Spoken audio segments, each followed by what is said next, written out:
കലയുടെ കൊലപാതകവുമായി ബന്ധപ്പെട്ട് ഞങ്ങൾക്ക് പറയാനുള്ളത് ഇതിനകത്തൊരു ദൃക്സാക്ഷി മൊഴി തന്നെയാണ്.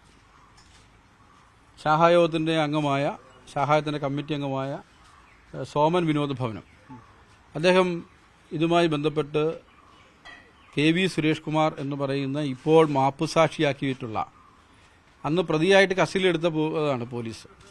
അദ്ദേഹം ഇപ്പം മാപ്പുസാക്ഷിയാകുകയും അദ്ദേഹം വിളിച്ചുകൊണ്ട് പോയി ഈ വിവരങ്ങളെല്ലാം കാണിക്കുകയും മറ്റും ചെയ്ത സോമൻ അവറുകൾ ഇപ്പം നമ്മുടെ മുമ്പിലുണ്ട്. അദ്ദേഹം നേരിട്ട് കണ്ടതാണ്. ബോഡി കണ്ടു. ഇതുമായി ബന്ധപ്പെട്ട ആരൊക്കെ ഉണ്ടായിരുന്നു എന്നുള്ളത് കൃത്യമായിട്ട് അദ്ദേഹത്തിന് അവിടെ വെച്ച് കണ്ടിട്ടുണ്ട്. അപ്പൊ അതുകൊണ്ട് ഞാൻ എനിക്ക് ഐക്യത ജംഗ്ഷനിൽ കടയാണ്. അപ്പം ഞങ്ങളെല്ലാവരും കൂടെ കച്ചവടം നടത്തിക്കൊണ്ടിരുന്ന വീട്ടിൽ പിന്നെ ഭാര്യയും പിന്നെ കൊച്ചുമക്കളും അല്ല മക്കളും പിന്നെ അമ്മായിയമ്മയും ഞങ്ങളെല്ലാം കൂടെ കട നടത്തിക്കൊണ്ടിരിക്കുക. അവിടുത്തെ അന്ന് നമ്മൾ പാല് ഇതുപോലെ ഇല്ല. അന്ന് പാല് വണ്ടി പറഞ്ഞ ഈ കൊല്ലത്ത് ചവറയെന്ന് പറഞ്ഞു. ചവറയ്ക്ക് കിഴക്ക് വശത്ത KCയുടെയും A1ന്റെയും പാല് കമ്പനി. അവിടുന്ന് KCയുടെ പാലാണ് എടുക്കുന്നത്. ഈ വണ്ടി പറഞ്ഞെങ്കിൽ 11:30 അതുവരെ അവിടെ അങ്ങനെ വലിയ നമ്മുടെ ആയിരുന്നു ആ പുരയിടം. അതിപ്പം വിറ്റതാണ്. അവിടെ അങ്ങനെ ഞങ്ങൾ ഇരിക്കും. അപ്പം കൂട്ടുകാർ കിഴക്കേലെ കൊച്ചനും പടിഞ്ഞാറത്തെ കൊച്ചനും ഞങ്ങളെല്ലാം കൂടി ഇങ്ങനെ വർത്താനം പറഞ്ഞിരിക്കും. വണ്ടി വരും.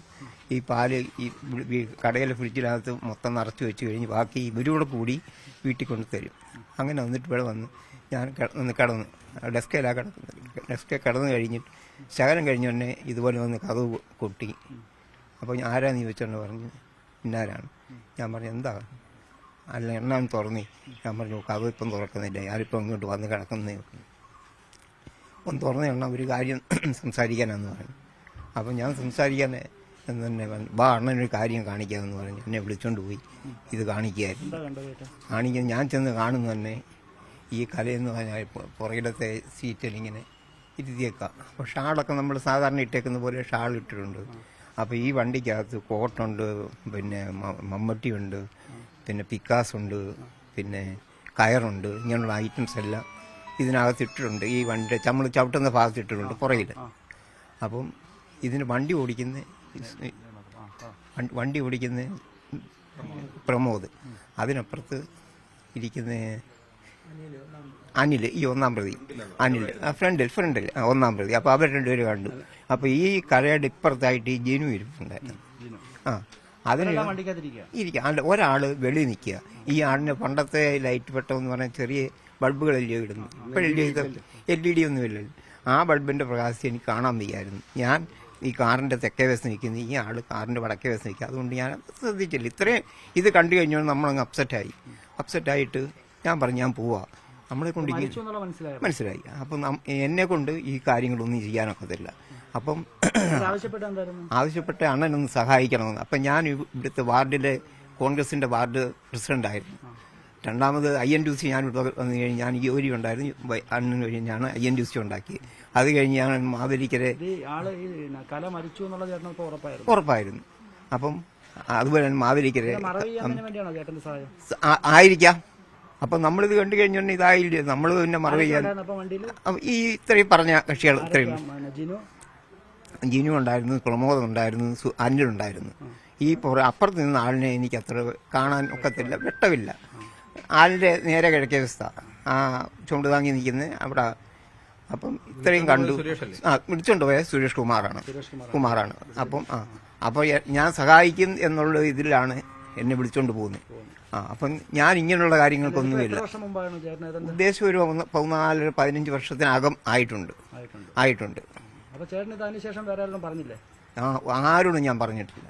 അപ്പൊ ആരും അറിയരുതെന്നുള്ള ഇത് ഒരു കുടുംബത്തിൽ വലിയോ ജീവിച്ചു പോക്കോട്ടെ എന്ന് വിചാരിച്ചു പറയണമെന്ന് തോന്നി. ഞാൻ മനസ്സിലിങ്ങനെ എപ്പോഴും ഇങ്ങനെ കിടക്കുകയാണ്. അപ്പം ഒടുവിൽ ഒരു സാഹചര്യം ഇങ്ങനെ ഉണ്ടായി. ഞാനിത് പുറത്ത് പറഞ്ഞു.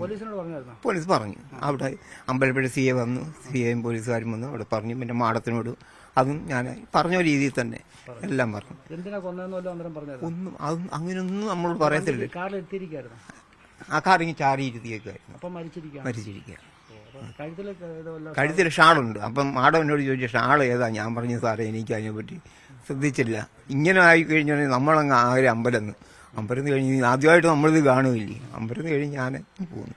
കടയിൽ വന്ന് കിടന്നു. പിന്നെ 2 ദിവസം കഴിഞ്ഞാണ് അത് മറവ് ചെയ്യുന്ന കാര്യത്തെപ്പറ്റിയൊക്കെ പറഞ്ഞ് എന്നോടും പറഞ്ഞ് മുരളിമേശ്വരിയോടും പറയുന്ന ഇതാ, എന്തോ സ്വിച്ചുകാരൻ്റെ നേരെ വടക്ക് വശത്ത് ഒരു പിന്നെ മീൻകുളമുണ്ട്, മുട്ടേപ്പാൽ മീൻകുളമുണ്ട്, അവിടെ അങ്ങനെ കൊണ്ടുവന്ന് കുഴിച്ചിട്ടെന്ന് പറഞ്ഞു. അപ്പം ഞാൻ 1 വർഷം അപ്രന്റീസായിട്ട് സ്വിച്ചുകാർ ജോലി ചെയ്തതാണ്.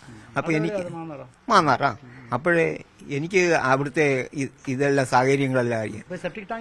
സെപ്റ്റിക് ടാങ്കിൽ എവിടാന്നുള്ള നമുക്കറിയുന്നില്ലല്ലോ. ഇവർ പിന്നെ ഇത് എവിടെ കൊണ്ടുപോയെന്നോ മറവ് ചെയ്തെന്നോ നമുക്കറിയുന്നില്ല. ഇങ്ങനെ ഒരു ഇതെന്നോട് ഇങ്ങനെ പറഞ്ഞു, ഇതല്ലാതെ ഒന്നും അറിയത്തില്ല. എന്നെ ഇവിടെ പറഞ്ഞ പോലെ തന്നെ അദ്ദേഹത്തിനോടും പറഞ്ഞിട്ടുണ്ട്. എന്നെ കണ്ടില്ല. ഞാൻ ആ സമയത്ത് ഈ ശാഖായോഗത്തിൻ്റെ പ്രസിഡന്റും അദ്ദേഹം സെക്രട്ടറിയാണ്.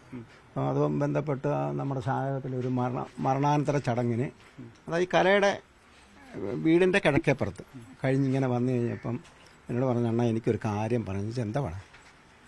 അത് ഇവിടെ വെച്ച് പറയാൻ പറ്റത്തില്ല, ആളില്ലാത്തടത്ത് പറയുമ്പോൾ ഐക്യര മുക്കിന് വന്ന് ആളില്ലാത്തടത്ത് വെച്ച് അവിടെ വെച്ച് അന്നേരം ആളില്ല, ഒരു 3 മണിയായി കാണും. എന്നോട് പറഞ്ഞു ഇങ്ങനൊരു വൈകിട്ട് ഇതുകൊണ്ടൊരു കലയെ കൊന്നു, പിന്നെ അനില് കാറിനകത്ത് കൊണ്ടുവന്ന് ഞങ്ങളെയൊക്കെ കാണിച്ചു, കുഴിച്ചിടാൻ സഹായിക്കണമെന്ന് പറഞ്ഞ് ഞങ്ങൾ പോയില്ല എന്നാണ് എന്നോട് പറഞ്ഞു. ഈ സുരേഷ് കുമാർ പോയില്ല എന്ന് പറഞ്ഞു.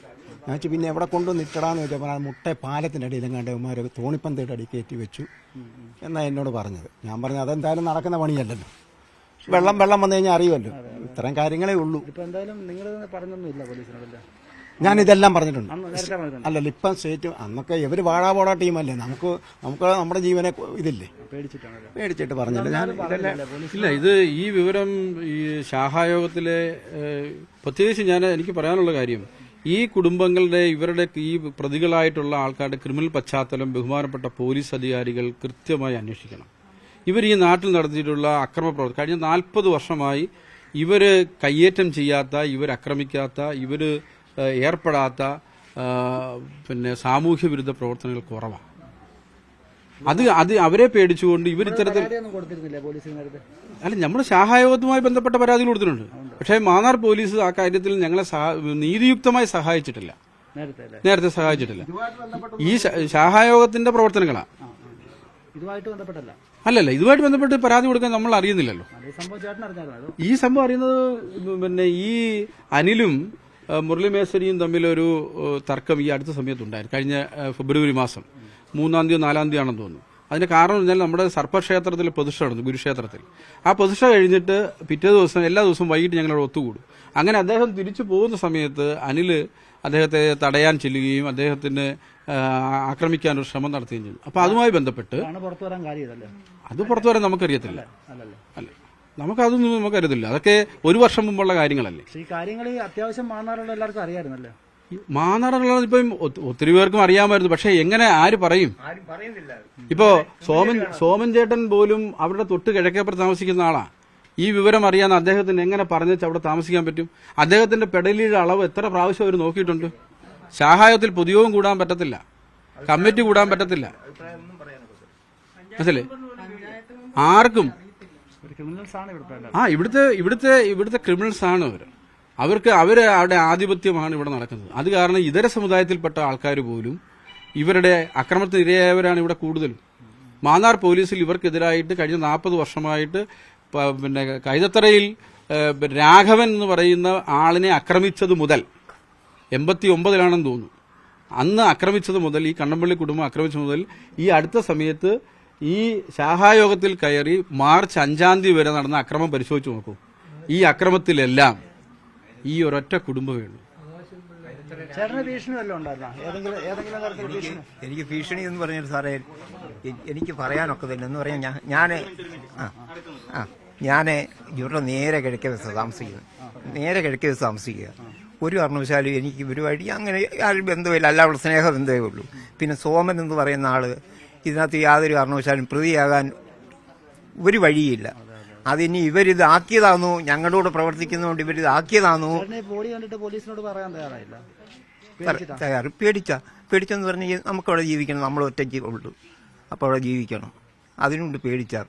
ഞാൻ പറഞ്ഞില്ലേ സാറേ, ദേവകുമാർ സാർ പറഞ്ഞ പോലെ അവർ മൊത്തം ക്രിമിനലുകളാണ്, ഞങ്ങൾക്ക് അവിടെ ജീവിക്കാനൊക്കെ തന്നെ. ഇപ്പോഴും ഇത് എല്ലാ കാര്യങ്ങളും ഇപ്പം ഇവിടെ മാധ്യമങ്ങളോട് സംസാരിച്ച പോലെ തന്നെ ഞാൻ അവിടെ മാഡത്തിനോട് സംസാരിച്ചു, പിന്നെ അമ്പലപ്പുഴയിൽ നിന്ന് സി എ വന്നായിരുന്നു, പോലീസുകാർ വന്നായിരുന്നു, അവരോട് സംസാരിച്ചു.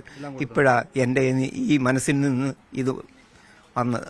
അതുവരെ ഞാൻ പറഞ്ഞിട്ടില്ല. പറയാൻ നിന്നാൽ ഇതുകൊണ്ടാണ് പറയുന്നവനുണ്ട്, പക്ഷേ പറയാത്ത ഇതുകൊണ്ടാണ് എന്ന് പറഞ്ഞാൽ ഞങ്ങളെ മന്ദിരത്തിൽ വെച്ച് തന്നെ ഞങ്ങളെ അടിക്കുകയും പിടിക്കുകയും ഞാനും ഭാര്യയെല്ലാം ആശുപത്രിയിലായിരുന്നു. അതുപോലെ വിജയൻ എന്ന് പറഞ്ഞ ആള് പുള്ളിക്കാരൻ്റെ തലയടിച്ചു പൊട്ടിച്ചു, മൈക്ക് വെച്ച് അടിച്ചതാ. മൈക്കിൻ്റെ ഇത് വെച്ച് വെട്ടുകത്തി ഇല്ല സാറേ. മമ്മട്ടിയുണ്ട്, കോട്ടുണ്ട്, പിന്നെ പിക്കാസുണ്ട്, കയറുണ്ട്, ഇത്രയും സാധനമുണ്ട്. അതേല്ല ചവിട്ടി ഇവിടെ ഇരിക്കുന്നത്. അനിലും പിന്നെ പ്രമോദ് പിന്നെ ജിനു ഈ സൈഡിൽ ഇരിപ്പുണ്ടായിരുന്നു. പിന്നെ ഈ മറ്റേ വണ്ടിയുടെ വടക്കേ വശത്ത് ഒരാൾ നിൽപ്പുണ്ട്. അതാരാന്നുള്ളത് നമ്മൾ തന്നെ അങ്ങ് അപ്സെറ്റായി. ഇത് കണ്ടു കഴിഞ്ഞുകൊണ്ട് പേടിച്ചു പോയി. ആദ്യമായിട്ട് നമ്മളിത് കാണുക. പേടിച്ചു പോയി ഞാൻ ഇനി പോന്നു. പിന്നെ എന്നെ വിളിച്ചുമില്ല. പിന്നെ ഇതുമായി ബന്ധപ്പെട്ട് ഇപ്പം മാധ്യമ സുഹൃത്തുക്കൾക്ക് കാര്യം മനസ്സിലാക്കാണ്. യഥാർത്ഥത്തിൽ പിന്നെ സാക്ഷിയാകേണ്ടത് ആരാ? ഈ കേസുമായി ബന്ധപ്പെട്ട് കൃത്യമായ വിവരങ്ങൾ സാക്ഷിയാകപ്പെടേണ്ട ആള് എന്ന് പറയുന്നത് ആരാണെന്നുള്ളത് മാധ്യമപ്രവർത്തകർ മനസ്സിലായി. പക്ഷെ സാക്ഷിയായത് ആരാ?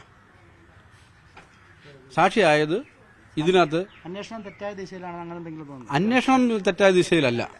അന്വേഷണം കൃത്യമായ രീതിയിൽ ബഹുമാനപ്പെട്ട എസ് പിയുടെ നേതൃത്വത്തിൽ പ്രത്യേക സ്ക്വാഡ് രൂപീകരിച്ച് നടന്നു പോകുന്ന അന്വേഷണത്തിൽ ഞങ്ങൾ തൃപ്തരാണ്. അതിന് മുന്നോട്ട് കൊണ്ടുപോകാൻ വേണ്ടി ഈ പറയുന്ന 72 വീട്ടിലുള്ള ഏതെല്ലാം ആൾക്കാർക്ക് എന്തെല്ലാം വിവരങ്ങൾ കിട്ടുന്നു അത് പോലീസ് അധികാരികൾക്ക് കൈമാറുന്നതിനും അതോടൊപ്പം തന്നെ മാധ്യമങ്ങളെ അറിയിക്കുന്നതിനും ഞങ്ങൾക്ക് ഒരു മടിയുമില്ല. കാരണം ഇവിടെ ഇനിയും അത്തരത്തിലുള്ള ഒരു കലയുടെ മരണപ്പെടാൻ പാടില്ല. ഇതുപോലെയുള്ള കുറ്റവാസന കല മരണപ്പെട്ടതിന് ശേഷം ഇങ്ങനെ ആൾക്കാർ തെരഞ്ഞെടുക്കുമ്പോൾ ഈ കാര്യം ആരും പുറത്ത് പറഞ്ഞില്ല. ആര് ഇവർ പ്രചരിപ്പിച്ചിരിക്കുന്ന കഥ എന്താ? ആരുടെ കൂടെ ഒരു കൊച്ചിനെ ഇട്ടേച്ച് പോകുന്നു എന്ന് കേൾക്കുമ്പോൾ സ്വാഭാവികമായിട്ടും നാട്ടുകാർക്ക് അവളോട് വിരോധമല്ലേ തോന്നത്തുള്ളൂ. അത്ര ദുഷ്ട മനസ്സുള്ള ഒരു പെൺകുട്ടിയെക്കുറിച്ച് ആരന്വേഷിക്കാനാ? പിന്നെ ആ കലയുടെ വീട്ടുകാരെ സംബന്ധിച്ച് അതിനുള്ള പാങ്ങുള്ളവരൊന്നും സാമ്പത്തികമായിട്ടോ അല്ലയോ ഇതിന് പ്രായോഗികമായി ചെയ്യാനുള്ള തന്റെ ഇടമോ ശേഷിയോ ഉള്ളവരൊന്നും അവിടെയില്ല. അപ്പോൾ തീർച്ചയായിട്ടും സ്വാഭാവികമായിട്ടും അനുകൂലമായ ഒരു കാര്യമായിരുന്നു അവർക്ക് സംഭവിച്ചിട്ടുള്ളത്. അതാണ് സംഭവിച്ചത്. പിന്നെ ഇവിടെ പിന്നെ സോമൻ ചേട്ടൻ പറഞ്ഞതും സോമൻ വിനോദ് ഭവനം പറഞ്ഞതും ശ്രീ മുരളീധരൻ പറഞ്ഞപ്പോഴും ഇതിനകത്ത് പിന്നെ സോമൻ എന്ന് പറയുന്ന ഒരാളിനെ അതിനകത്ത് ഉൾപ്പെടുത്തിയിട്ടുണ്ട്. അത് എങ്ങനെ ഉൾപ്പെട്ടു എന്നുള്ളതിനെ സംബന്ധിച്ച് ഞങ്ങളുമായി നന്നായി സഹകരിക്കുന്ന ഈ ശാഖായോഗത്തിൽ കണ്ണമ്പള്ളി കുടുംബത്തിൽപ്പെട്ടതാണെങ്കിൽ പോലും ഞങ്ങൾ ഈ 72 വീടുമായി സഹകരിച്ചുകൊണ്ട് പോകുന്ന ആളായിരുന്നു ഈ പിന്നെ സോമരാജൻ. പക്ഷെ സോമരാജൻ ഇതിനകത്ത് പ്രതിയായതിനകത്ത് എന്തെങ്കിലും തരത്തിലുള്ള അസ്വാഭാവികതയുണ്ടോ എന്ന കാര്യത്തിൽ ഞങ്ങൾക്ക് സംശയമുണ്ട്. അത് ഈ പറഞ്ഞ പ്രതികൾ മനഃപൂർവ്വം അദ്ദേഹത്തിന്റെ പേര് പറഞ്ഞതാണോ എന്നുള്ള കാര്യത്തിൽ ഞങ്ങൾക്ക് സംശയമുണ്ട്. അത് പോലീസ് ചെയ്തു എന്നുള്ളതല്ല, അവർ കൊടുത്ത മൊഴികളിൽ അദ്ദേഹത്തിന്റെ പേര് പറഞ്ഞ് അദ്ദേഹത്തെ കുടുക്കിയതാണെന്ന് അതാണ് ഞങ്ങൾക്ക് സംബന്ധിച്ച് ഞങ്ങൾക്കുള്ള ഒരു സംശയം. ഇത്രയും കാര്യങ്ങൾ മാധ്യമപ്രവർത്തകർ പങ്കുവന്നു. ഇതോടൊപ്പം തന്നെ ഈ ആൾക്കാരെ SNDPയുടെ ഒരു ശാഖായോഗത്തിന്റെ ഒരു നിലവിലുള്ള തെരഞ്ഞെടുക്കപ്പെട്ട ഭരണസമിതിയെ പിരിച്ചുവിട്ടിട്ടാണ് ഈ സുരേഷ് കുമാർ അടക്കമുള്ള പ്രതികളെ അവിടെ പിന്നെ അഡ്മിനിസ്ട്രേറ്റീവ് കമ്മിറ്റി അംഗമായിട്ട് വെച്ചിരിക്കുന്നത്, അതിന്റെ ഭാരവാളി വെച്ചിരിക്കുന്നത്. അത് യൂണിയൻ മാന്നാർ SNDP യൂണിയൻ അറിഞ്ഞുകൊണ്ട് തന്നെ ചെയ്തിട്ടുള്ള ഒരു നടപടിയാണ്. ഇവരുടെ എല്ലാ ഫീഡ്ബാക്കും അറിയാവുന്നവരാണ് മാന്നാർ SNDP യൂണിയന്റെ നേതൃത്വത്തിലുള്ളവർ. ആ നേതൃത്വത്തിലുള്ളവർ അത് അറിഞ്ഞുകൊണ്ട് തന്നെ ഇത്രയും ദിവസമായിട്ടും അവർക്കെതിരായിട്ട് സംഘടനാപരമായി ഈ കൊലപാതകത്തിൽ പങ്കാളിത്തമുണ്ട് അല്ലെങ്കിൽ മാപ്പുസാക്ഷിയായി എങ്ങനെ സുരേഷ് 15 ദിവസം ഒളിച്ചു വെച്ച കാര്യം ഇപ്പോൾ പറഞ്ഞപ്പോഴാണ് മാപ്പുസാക്ഷിയാകുന്നത്. അപ്പോൾ അതുവരെ അദ്ദേഹം കുറ്റവാളിയല്ലേ?